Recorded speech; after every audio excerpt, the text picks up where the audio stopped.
চায়ের সাথে কি খাবে বুঝে পাচ্ছ না? ঘরে মুড়ি আছে তো, মুড়ি থাকলেই হবে।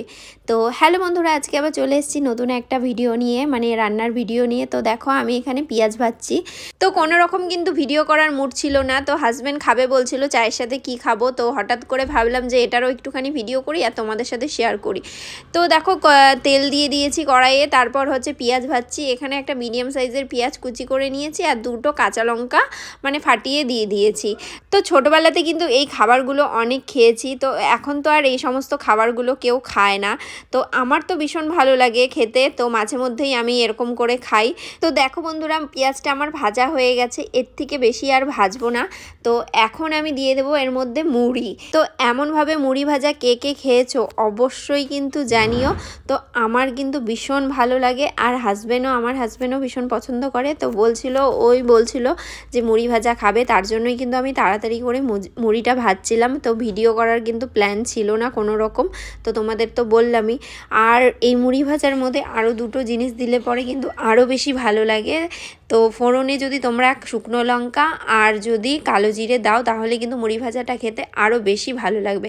তো তেল কিন্তু আমি বেশি দেইনি, তোমরা তো কিন্তু দেখে বুঝতেই পারছো যে বেশি তেল চপচপা ওরকম কিন্তু না, অল্প তেল দিয়েছি যাতে মুড়িটাও ভালো মতন ভাজা হয় আর খেতেও কিন্তু ভালো লাগে। আর মুড়িটা যতক্ষণ না মানে পুরো মচমচে হচ্ছে ততক্ষণ কিন্তু মুড়িটাকে ভেজে নেবে।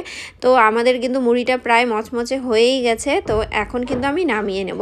তো মুড়ি ভাজাটা আমি নামিয়ে নিয়েছি। তারপর দেখো মুড়ির সাথে যে খাবো, মানে মুড়িটা কি দিয়ে খাবো, আমরা মুড়িটা খাবো ডিমের অমলেট দিয়ে। তো এইভাবে কি তোমরা খেয়েছো? না খেয়ে থাকলে কিন্তু অবশ্যই খেয়ে দেখতে পারো। তো দেখো বন্ধুরা, বাটির মধ্যে আমি পেঁয়াজ কুচি করে নিয়েছি আর দুটো ডিম ফাটিয়ে ভালো করে ফেটিয়ে নিয়েছি। তারপর কড়াইতে দিয়ে দিয়েছি সর্ষের তেল দেওয়ার পরে ডিমটা দিয়ে দিয়েছি। এবার কি, ডিমের অমলেট বানাতে তো সবাই পারো তাই না? ডিমের অমলেট বানিয়ে নিলে কিন্তু আমাদের মুড়ি ভাজা আর ডিমের অমলেট মানে পুরোপুরি তৈরি খাওয়ার জন্য।